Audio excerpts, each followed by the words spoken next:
Marites, Sputnik, may tatanong sana ako sa inyo eh.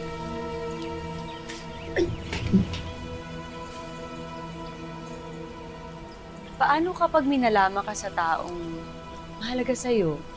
Tapos kapag sinabi mo yung alam mo na yun dun sa tao na yun, alam mo magagalit siya dun. Anong gagawin mo? Parang may malaking kasalanan laban doon sa taong mahalaga sa'yo. Parang ganun ba, Ma'am Grace? Ako, sumbong.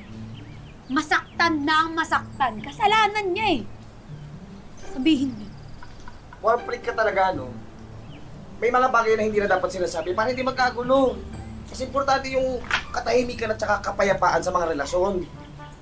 Okay na yung magkasakitan kaysa naman pagmukain ka pang tanga, di ba? Ay, naku, alam mo, hindi ka talaga nag-isip. Ako, ma'am, tell the truth ako. Team, tell the truth. Ay! Ako, Ma'am Grace, preserve the peace and quiet. Wala masasaktan. Oo, ganun. Aanhin mo naman ang peace kung walang truth. Aanin mo ang truth kung walang peace. Binaligtad mo lang eh.